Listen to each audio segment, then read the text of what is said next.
Dia mau bodohin rakyat. Ditanya ini bagaimana Pak? 30 kilometer. Menteri ditanya, nggak tahu. Ngapain lu jadi menteri? Digaji mahal nggak tahu. Kacau tidak? Kacau tidak? Kacau tidak? Kita ini semua dianggap goblok, saudara. Pemerintah anggap kita goblok, menteri anggap kita goblok, DPR anggap kita goblok. Saudara, itu bangun pagar 30 km pakai bambu-bambu betung yang panjang-panjang, hitung aja dah harganya. Itu miliaran. Nelayan dari mana duitnya? Tiap hari makan ikan asin. Ikan segar dia jual, ikan asin buat di rumah. Betul? Betul? Jangan ngebodohin rakyat, saudara. Alhamdulillah nelayan yang jujur masih banyak. Nelayan yang jujur ngomong enggak, itu bukan masyarakat yang bangun. Bukan, itu pengusaha yang bangun. Nah makanya saya mau ingatkan kepada pengusaha-pengusaha, khususnya 9 naga, jangan mancing kami marah. Nanti kalau kami umat Islam sudah marah, kalian 9 naga akan kami jadikan 9 cacing. Dablek itu, monyet-monyet, maling-maling itu dablek.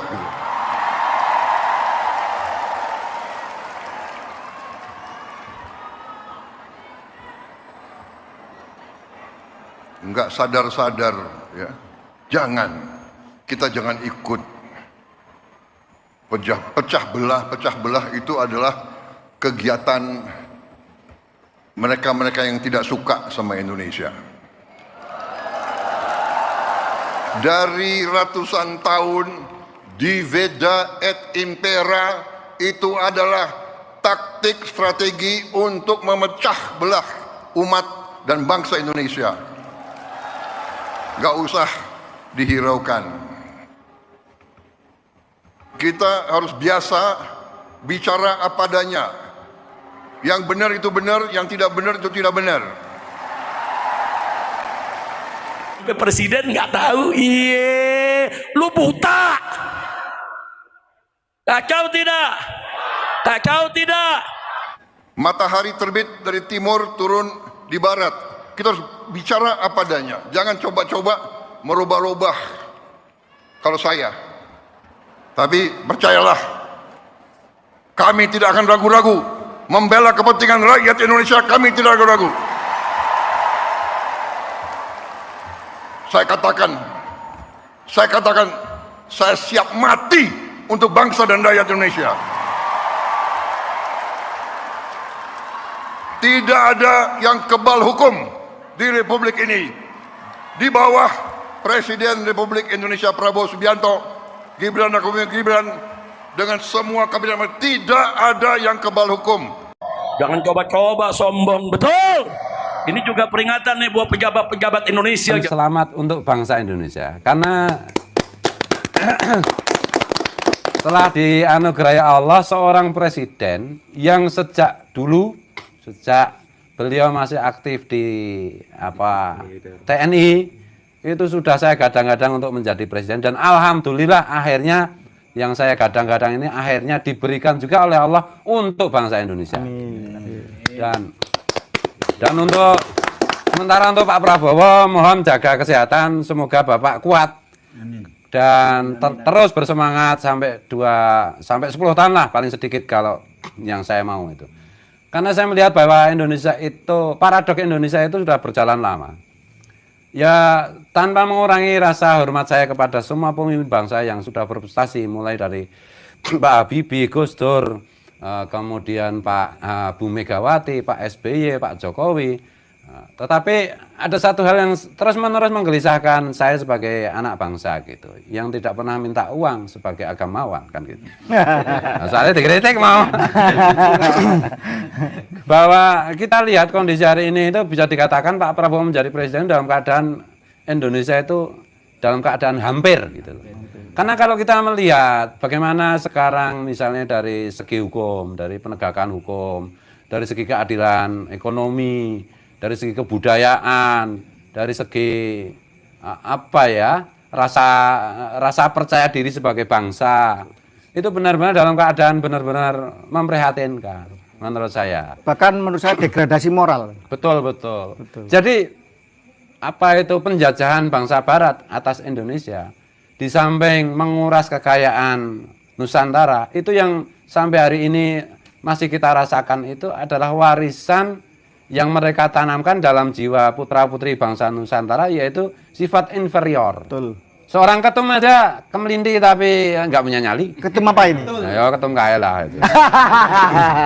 Nah, inferioritas itu karena ya pemerintah kolonial itu mau menjatuhkan mental bangsa Indonesia yang sudah turun temurun begitu dahsyat, begitu hebat. Mereka bikin struktur yang sering kita bicarakan, yaitu orang Eropa itu kelas nomor 1. Orang apa itu pendatang dari Arab, Yaman, dari mohon maaf itu dari Taiwan itu kelas 2. Kemudian pribumi itu kelas anjing. Ini terus-menerus dicekokkan ke bangsa kita. Akibatnya hari ini ya pada itu kemelindi nggak punya nyali itu. Gitu. Kita melihat orang ras Eropa aja udah nyembah-nyembah dikira Tuhan. Kita melihat ras Yaman, Kaukasia aja udah, wah ini cucu Nabi. Ini karena inferioritasnya. Kita nggak berani bilang tidak untuk menjaga harga diri bangsa kita. Kalau kita runut ya, sebenarnya bangsa ini kan bangsa besar. Kita itu udah punya di Muara Takus itu sekian puluh ribu tahun sebelum Masehi kan. Bahkan gamelan saja. Betul. Gamelan itu usianya kira-kira 70.000 tahun.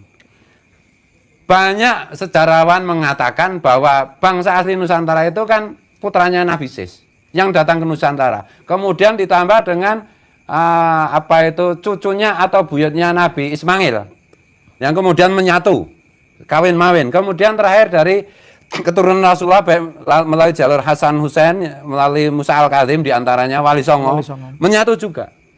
Ini apa sejarah bangsa ini itu luar biasa besarnya, luar biasa lamanya. Maka saya tadi ngomong waktu ngobrol tuh, kalau Ibnu Katsir mengatakan Nabi Adam kira-kira 6.000 atau 7.000 tahun yang lalu, itu beliau menyampaikan pendapat tanpa argumen, tanpa dasar riset yang cukup. Karena kalau menurut jejak DNA, Nabi Adam itu kira-kira 250.000 tahun yang lalu. Betul. Dan Nabi Sis kira-kira berapa puluh ribu tahun yang lalu putranya ke Indonesia, yang menghasilkan gamelan, sementara orang sana itu kalau bikin musik itu cuma nyembelih kambing, kemudian diambil kulitnya, terus kemudian dijemur, kemudian cari kayu, terus dikasih tali, terus tutui gitu. Nah kita enggak, kita metalurgi itu sudah 70.000 tahun yang lalu kita mengenal metalurgi itu. Nah kedahsyatan bangsa ini yang diantaranya yang terlacak itu misalnya dari secara spiritual, secara keagamaan. Anak cucu Nabi Sis yang ada di Nusantara itu sudah bisa merumuskan teologi Hanif, teologi Tauhid yang bernama Kapitayan. Makanya ketika Wali Songo datang ke sini, oh ini agamanya sama dengan kita. Tiada Tuhan selain Tuhan.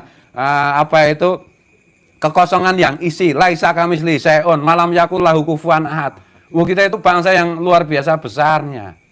Nah ini karena Belanda itu kepengen supaya kita itu penjajah itu kepengen kita nggak bisa berontak, nggak bisa mengalahkan mereka. Maka secara mental alam bawah sadar bangsa ini itu dijatuhkan, dibuat setara dengan anjing. Nah Pak Prabowo itu sejak dulu, itu saya melihat ada semangat beliau yang berkobar-kobar untuk mengajak semua putra-putri bangsa Indonesia untuk percaya diri. Kita itu bangsa besar, kita itu bangsa hebat. Kita bisa bikin Borobudur, kita bisa bikin Muara Takus, kita bikin macam-macam gamelan yang lain-lain. Tidak kalah dengan bangsa lain. Gitu. Sementara mereka cuma bisa dangdung-dangdung. Nah itu lah. Wah ini pribumi sukanya dangdung-dangdung, saya heran. Iya. Bisa bikin bom. Iya, jadi bagi saya yang perlu saya ucapkan selamat itu adalah seluruh bangsa Indonesia. Baik yang kemarin memilih Pak Prabowo maupun yang tidak memilih Pak Prabowo. Karena Tuhan sudah memberi kita pemimpin yang bisa kita percaya. Pemimpin yang akan membangkitkan rasa percaya diri sebagai bangsa. Karena itulah modal pertama kita. Dan yang berikutnya bagi saya Pak Prabowo yang sedasat itu, ya nggak apa-apa kan, dia kan saudaraku, sama-sama keturunan Hamengkubuwono kan gitu. Beliau lewat Diponegoro kan gitu. Ya Diponegoro tahu sendirilah bagaimana sejarahnya gitu. Jadi ya saudara sih, sedulur, makanya ya Pak Prabowo keren, ya mesti saudaranya mesti keren kayak aku. Dan saya bisa melacak bagaimana keperpihakan Pak Prabowo turun temurun. Kemarin saya lihat di YouTube itu bagaimana Profesor Sumitro, ayah beliau, memberikan kuliah terbuka gitu. Yang saya ingat-ingat itu karena saya belajar semiotika ya. Pak Profesor Sumito almarhum itu sering sekali menggunakan frase rakyat yang kita sayangi. Dari sini saya Pak Perinding gitu. Oh iya ya, dari sekian ekonom Indonesia yang hebat-hebat itu, rasa-rasanya hanya dari Pak Sumitro saya mendengar frase yang diulang-ulang yaitu rakyat yang kita sayangi. Rakyat yang kita sayangi, selalu begitu. Kalau kita mengambil langkah ini, maka yang dirugikan adalah rakyat yang kita sayangi. Kalau kita melakukan langkah ini, beliau menjelaskan tentang ekonomi Pancasila itu, maka yang kita untungkan, kita bilang adalah rakyat yang kita sayangi. Jadi ini adalah personifikasi dari pemimpin yang menyayangi rakyatnya, maka pantas kalau disayangi rakyatnya. Luar biasa. Iya. Jadi dari buku itu. Ini masih ada catatan lagi ini. Nah kadang-kadang begini ya. Kelas menengah ke atas, para pengamat politik itu egois. Mereka itu kayak seperti kritiknya Mas Willy itu. Mereka ada di Menara Gading yang tidak tersambung dengan, tidak merasakan denyut rakyat. Rakyat itu kan maunya makmur. Titik. Sementara para pengamat politik itu, waduh kalau udah demokrasi kita ngomong tentang kembali ke undang-undang dasar aja udah, itu anti demokrasi, itu, dan seterusnya gitu. Mereka itu orang-orang yang tidak bertanggung jawab. Setan-setan yang menjadi boneka-boneka negara lain. Betul, kalau saya begitu. Betul. Kita harus menentukan jalan kita sendiri sebagai bangsa dan sebagai negara. Sebagaimana dirumuskan oleh founding fathers kita. Dan rasa-rasanya kalau Bu Megawati itu adalah putra biologis Bung Karno, maka menurut saya Pak Prabowo ini adalah putra ideologis Bung Karno yang terbaik. Allah Akbar. Allah Akbar. Merdeka. Merdeka. Makanya saya nyindir Bu Mega itu gini loh. Tolong orang-orangnya Bu Mega. Udahlah gimmick-gimmick politik itu nggak penting. Pak Prabowo itu mengajak kita bersatu. Udah bersatu aja lah pilkada, mau yang jadi gubernur siapa itu bagi Pak Prabowo itu sama aja. Gitu loh, sama aja. Makanya kemarin waktu kampanye Pak Prabowo itu saya curiga jangan-jangan beliau pergi ke kunjungan ke luar negeri itu supaya nggak usah ikut kampanye, kan itu? Karena bagi Pak Prabowo itu Jakarta mau dipimpin siapapun sama aja. Kalau nggak menurut Pak Prabowo sikat, betul, kan itu? Betul, iya, betul. Iya, kalau merugikan rakyat sikat, tentu saja melalui mekanisme hukum yang berlaku, kan gitu. Kemudian sebentar. Oh, iya. Ada kata-kata sikat ini ada hubungannya tidak? Ini kan Imam Unyil si Rizik Syihab. Lah yang salah sampean. Oh gitu ya. Oh Rizik Syihab kok masih dihitung. Udah nggak punya rakyat dia. Udah. Kemarin orang pada ngikutin dia, itu karena orang mengira dia cucu Nabi. Ternyata? Nah, ternyata bukan, cucu Yahudi kan gitu. Oke, jadi sekarang dukung siapa yang di Jakarta FPI itu, yang satu dukung siapa? Allah itu nggak ada apa-apanya. Iya. Mereka itu nggak punya masa lagi. Kalau dulu mungkin iyalah karena orang masih mengira cucu Nabi kan itu toh. Sekarang cucu curut. Iya. Dan ini ya, saya terinspirasi bagaimana Pak Prabowo kira-kira akan membawa kita ke depan gitu. Bagi saya yang menarik itu di antara ini Pak Prabowo baru ngasih lihat beberapa beberapa anak ideologis beliau gitu, didikan beliau. Salah satu yang mengesankan saya itu adalah Menlu kita, Pak Sugiono. Luar biasa. Bagaimana dengan Xi Jinping? Beliau salaman sedikit pun tidak menunduk, tidak gini salaman. Nah gitu loh. Ini bangsa yang besar. Gitu. Kemudian Mayor Teddy bagaimana pembawaannya? Saya itu merasa bangga, inilah orang Indonesia itu kayak gini. Betul. Gitu loh. Sekarang ini di dunia itu ada berapa ratus presiden kan gitu. Tapi kalau kita mau jujur, media-media barat aja mengatakan kalau semua presiden itu dikumpulin yang flamboyan itu 1 Putin, 2 Xi Jinping, 3 Amerika itu siapa?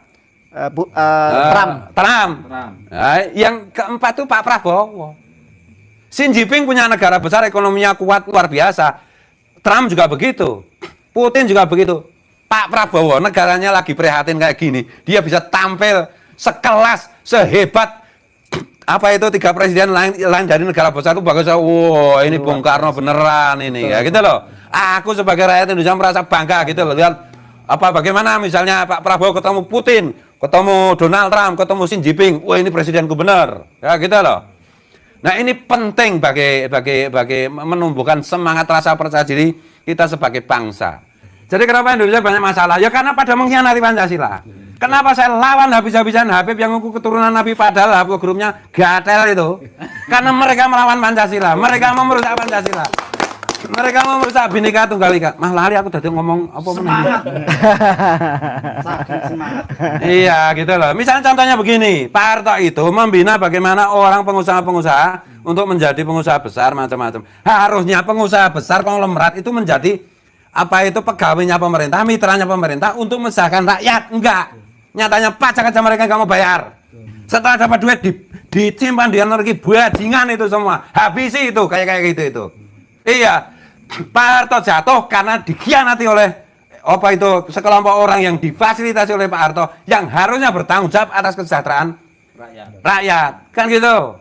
Jadi mari kita ciptakan apa itu entrepreneur putra-putri bangsa Nusantara yang setia kepada Pancasila, yang menjadi mitra pemerintah untuk mensejahterakan rakyat. Gitu lewat koperasi, lewat apapun. Jangan diulang kesalahan pengkhianatan yang dialami oleh Pak Harto. Saya bukan gimana ya, Pak Harto itu bagaimanapun juga salah satu presiden terbesar kita. Gitu loh, setelah Bung Karno. Ya kan itu. Bahwa beliau ada salah, ada dosa, dosa saya lebih banyak dari Pak Harto masalahnya kan gitu. Nah, mari kita sebagai bangsa dan sebagai warga negara kita yang kita cintai, mari kita inilah kan mesti luar negeri itu kepentingan intelijen asing itu mesti bikin hoax, mesti bikin apa lewat profesor siapa, lewat dokter siapa, lewat macam-macam. Pada intinya itu mereka ingin rakyat Indonesia tidak mendukung apa jenenge Pak Prabowo. Pak Prabowo itu hebat, dasar, istiqomah, paling ikhlas kata Gus Dur untuk bangsa ini. Tapi beliau tidak akan berhasil kecuali kita kompak satu komando mendukung apa yang beliau putuskan. Jadi boleh kritik, boleh oposisi, tapi diindoktrinasi mengenai Pancasila dengan pendekatan militer, bukan militerisme bukan. Jadi contohnya begini. Mahasiswa kalau mau lulus kan harus KKN 6 bulan misalnya. Yang 1 bulan dididik oleh Kodam, dididik oleh Kodim, kerjasama dengan Menteri Pendidikan, kerjasama dengan BPIP, meretreat tentang Pancasila mengenai bangsa ini adalah bangsamu, harus kau bela. Kau jangan jadi pengkhianat, kau jangan jadi agen asing atau agen siapapun. Kalau nggak dibegitukan, lu terlalu banyak sekarang itu apa itu agen-agen asing itu beredar di Indonesia merekrut orang-orang kita. Mahasiswa harus dikasih pendidikan Pancasila. BPIP kan masih bingung mau gimana. Bagaimanapun juga penataran Pancasila yang dilakukan Pak Harto itu sudah bagus, sudah luar biasa. Dalam konteks kekinian ya menurut saya harus itu. Ya diajari baris berbaris, diajari apa itu hormat bendera dan seterusnya itu. Hanya dengan itu dan setelah itu nanti dikasih hadiah, dikasih apa itu piagam. Dan yang tidak mahasiswa, yang seusia mahasiswa, kasih juga pendidikan itu, kebangsaan itu, pendidikan Pancasila, Bhinneka Tunggal Ika, pembelaan terhadap bangsa dan negara 1 bulan, mereka kasih sertifikat juga. Mereka adalah agen negara Kesatuan Republik Indonesia, agen Pancasila, agen Bhinneka Tunggal Ika, agen Undang-Undang Dasar 45.